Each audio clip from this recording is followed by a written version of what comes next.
lie on the bed, and I did. I laid on the bed, and she slowly walked over, and she touched the button of my shirt to open it. And I took my hands like this, and I wouldn't let them down. And she just walked away. She knew I was too shy for it. For decades, the media and the public endlessly speculated about Michael Jackson's sexuality. Most people believed he felt no attraction toward women at all. They were wrong. Michael did enter several romantic relationships with famous women, but what happened behind closed doors looked nothing like the glamorous love life of a global superstar. Instead, there were awkward kisses, toxic emotional manipulation, and haunting obsessions that remained deeply embedded in the minds of those left behind. The man desired by millions around the world was, in reality, deeply terrified of physical intimacy. So, what invisible force took away Michael Jackson's ability to experience love in a normal way? And what price did the women who entered his private world ultimately have to pay? Tatum O'Neal, the fear of physical intimacy. To find the answer, we must travel back to the mid-1970s, when Michael was just beginning to experience his first romantic emotions. The first woman to step through that closed door and witness the deep fear hidden inside the future king of pop was actress Tatum O'Neal.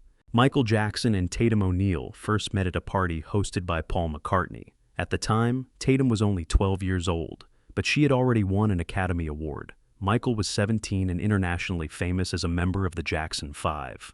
Despite the strict control imposed by his family, Michael was immediately drawn to her.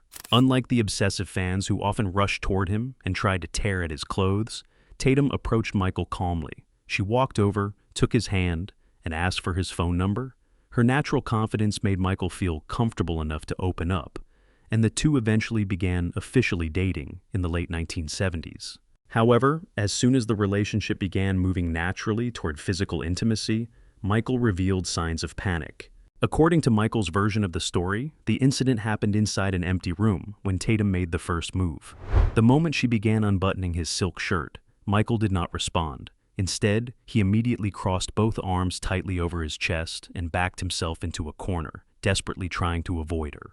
His eyes were filled with terror. He refused to lower his arms, leaving Tatum with no choice but to walk away after realizing how frightened he was of intimacy. Tatum O'Neal later offered a different version in her autobiography. She denied Michael's account and claimed that he had deliberately portrayed himself as the victim. According to Tatum, Michael came to her house and confessed that he had never entered a girl's bedroom before. The two then shared an awkward kiss. Even that small amount of physical contact appeared to genuinely frighten him. Michael suddenly jumped up and ran straight out of her house. Whichever version was true, the outcome suggested the same thing. Michael seemed completely paralyzed when confronted with sexual intimacy. Their romance officially ended because of barriers created by the entertainment industry. When Michael starred in the film The Wiz, Tatum's management company reportedly refused to allow her to appear publicly with a black performer. Her inability to attend the film's premiere caused the relationship to quickly deteriorate and eventually collapse. Michael's experience with Tatum O'Neal helped shape a lifelong fear of physical closeness. The failure of his first romance forced him to change what he searched for in a partner. He began looking for a woman who could offer complete emotional safety, someone around whom he could hide his perceived flaws without fearing judgment. Stephanie Mills, the safe harbor sacrificed for ambition. Michael eventually found that sense of safety with Stephanie Mills. By the late 1970s, Stephanie was already a major star in music and theater. The two became close while working on The Wiz, the same project whose premiere Tatum O'Neal had reportedly been prevented from attending. During production, Stephanie even moved in with Michael. Unlike the pressure and awkwardness of his previous relationship, their connection was gentle, calm, and innocent. Stephanie never rushed him or demanded that their relationship progress physically. She created a space where Michael could simply be himself. At that time, Michael was in a deeply troubled emotional state. He suffered from intense insecurity about his appearance. His face was covered with severe acne, and he strongly disliked the natural shape of his nose. The fear that others might see these perceived imperfections affected nearly every part of his daily life. His anxiety revealed itself through one unusual habit. Whenever he was with Stephanie, Michael insisted that every light be turned off. He personally pulled the curtains tightly closed so that no light could enter the room. He only felt safe when darkness surrounded him, hiding the acne and the face he believed was unattractive. Despite the darkness and the unusual behavior, Stephanie accepted Michael without conditions. In her eyes, he was still a wonderful man. She never forced him into the light, and she did not judge his hesitant behavior. Their relationship remained innocent. Although they never crossed the boundary into physical intimacy, Stephanie still felt warmth and affection from him. Her protection and acceptance were exactly what Michael needed after his painful experience with Tatum O'Neal. But that peaceful period did not last. Inside, the shy young man was an enormous ambition. Michael did not merely want to become a famous singer, he wanted to become the one and only king of pop. To achieve that level of power, he believed he needed to win over a massive white audience. According to the harsh logic Michael had created for himself at the time, the fastest way to gain acceptance from white America was to be publicly associated with white women. Stephanie Mills, a black female artist, no longer fit the image strategy he wanted to pursue. The rejection began coldly. Michael deliberately distanced himself from Stephanie. He did not simply end the relationship. He also removed her name entirely from his official autobiography, as though their time together had never existed. He turned his back on the only woman who had never demanded that he change. Despite the cruelty of that rejection, Stephanie never spoke bitterly about him. Many years later, she continued to remember Michael with affection and described him as a beautiful part of her life. Michael had destroyed his safest emotional refuge with his own hands in order to pursue fame and ambition. By rejecting a quiet and mature relationship with Stephanie, he pushed himself onto a completely different path. He began slipping into relationships built around fantasy, where he could continue playing the role of a child who never had to grow up. The next woman who entered his life would become the clearest example of that Peter Pan pattern. The next woman who entered his life would become the clearest example of that Peter Pan pattern. Brooke Shields, the Peter Pan pattern and the illusion of love. In 1981, Michael Jackson began a relationship with actress Brooke Shields, who was only 15 years old at the time. The greatest connection between them was that both had lost their childhoods because they became famous too young. When they were together, they did not behave like Hollywood stars. They behaved like two children trying to recover the years that had been taken away from them. Their dates revolved around going to the movies, visiting zoos, and playing together without concern for the outside world. Michael's childlike innocence became especially clear during one visit to a zoo. While the two were sitting on a spinning carousel, Michael hesitantly pulled out an enormous plastic toy ring and proposed to Brooke. To Brooke, it was simply a sweet moment, a playful joke shared between friends. But to Michael, it reflected a desire to possess her that was becoming increasingly obsessive. That obsession grew so intense that Michael created a secret room inside the Encino family home. From the ceiling to the floor, he covered the walls with thousands of photographs of Brooke Shields, carefully cut from magazines. He transformed her into an image to be worshipped. Brooke's feelings, however, never moved beyond friendship. When a genuine opportunity for physical intimacy had appeared, Michael once again became frightened and withdrew. That failed moment revealed what Brooke saw as a frightened Peter Pan hiding beneath the superstar image. Any romantic attraction she might once have felt for him immediately disappeared. Even their friendship could not continue without conflict. The relationship reached a breaking point in 1993 when Michael appeared on television and publicly claimed that he and Brooke were dating and deeply in love. Brooke was furious. She called him directly, clearly established her boundaries, and bluntly told him that she did not want to be dragged into his crazy world. The fantasy collapsed. Michael once again returned to loneliness, only to hurt another woman through the same fear and hesitation that had shaped his earlier relationships. Tatiana Thumbtzen, shy affection and the price of impulse. When he could not reach the Hollywood stars he admired, Michael turned toward women who were already close to him through his work. Tatiana Thumbtzen, the lead dancer in one of his music videos, quickly captured Michael's heart. He secretly developed feelings for her, but his fear of taking the first step soon returned. For a long time, Michael refused to give Tatiana any clear sign of his feelings, leaving her deeply confused. Michael's emotional restraint eventually triggered an impulsive decision from Tatiana. During a live performance, she decided to break the distance between them herself. At first, she leaned forward and kissed Michael on the cheek. When she heard the crowd roaring with approval and noticed that Michael did not resist, she decided to go further. During the next performance, Tatiana impulsively kissed him directly on the lips in front of tens of thousands of people. The moment created an explosive reaction from the audience, but it became a death sentence for Tatiana's career. Michael's management team was furious because she had changed the performance without permission.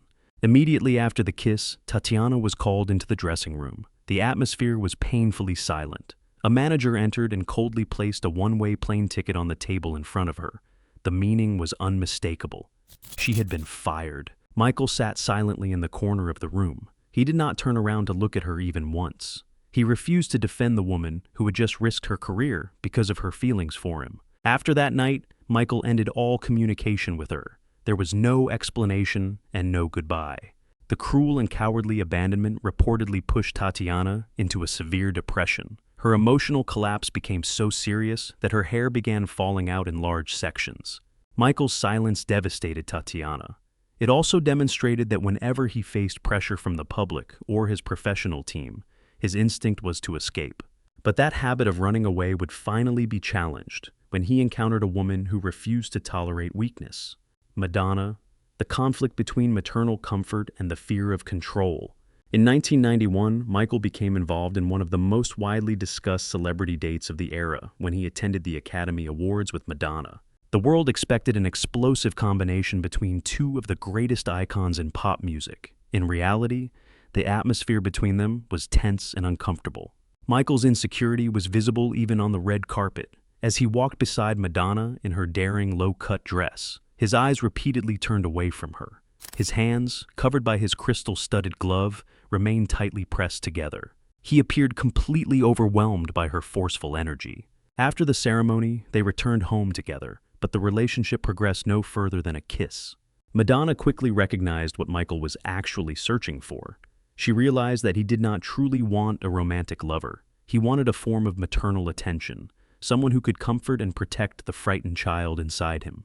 But Madonna was not a comforting mother figure. She represented rebellion, confidence, and power. She directly told Michael that he needed to change his appearance. She wanted him to cut his long hair, stop wearing his outdated white socks, and escape from what she viewed as an artificial public character.